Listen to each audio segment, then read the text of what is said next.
Thank you for asking. First, let me just pull out a piece of paper. I have cabinet. This is how I label my cabinet. Beep. Boop. Now that we have piece of paper up Sprite, I have my beloved Beatrice.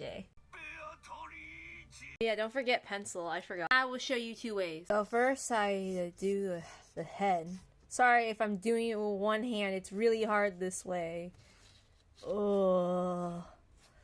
But, like, basically it kind of looks like this to me. This is how Beatrice looks to me. Yeah, I know it doesn't look good right now. And, of course, like, there's the sausage of fingers. Give me a bit. You start out with a circle and, of course, the jawline. Those lines cut out the curves of her face. Yeah. First step, cut it into simple shapes, like this. I'll just do it like this, okay? Shapes first. Like, shapes of the body. Details later. If you focus on this, no. If you focus on that, no. The hair, no. When you do the chest, ignore this. Ignore her arms. Yeah. Like, that would be like the rib cage area. Focus on that first, okay? Because sometimes you just want to focus on like the rib first, like, and the head. And then you touch everything else that isn't. Arms are an overlapping object. That means you have to. So you have to draw through the image and ignore the arms first. Yeah, when you get that basic silhouette down with, like, the shape of... Beatrice was a skeleton. Something like this, where, okay, I cut out all the details where you don't see all the ribs or whatever, but there's a rib cage.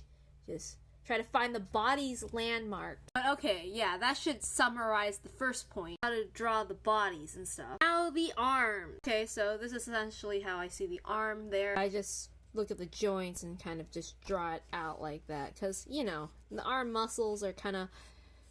I draw them around because our arms are mostly, like, fleshy and not tubes. Alright, now the hands. I know I did like that, but whatever. So, Beatrice's hand on her hip, or I don't know where it is, but I simply imagine it like a little squished rectangle prism. I know that he draws sausage fingers, but there is a little bit of hint of tips, of fingertips. Try to use the ring as also like a guide where it's pointing out in the hands. For this hand, here is how I interpret this hand. And I simply just draw, like, for this finger, the one with the most overlap is the one you should probably draw first. Take these objects. You would likely draw the bottom one first, because when you stack things, you stack it on the bottom first and not necessarily at, like, the top, because that doesn't float, right?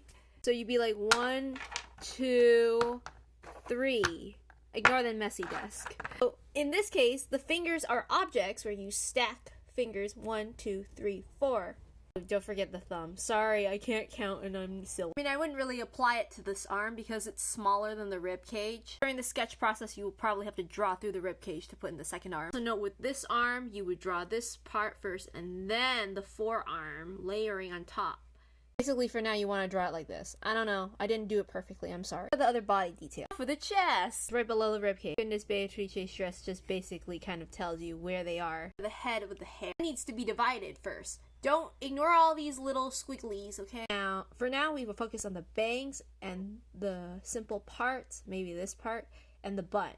Keep drawing, you'll fill it. Always try to ignore shading and other extra lines that don't create a closed shape. Like, pay attention to that.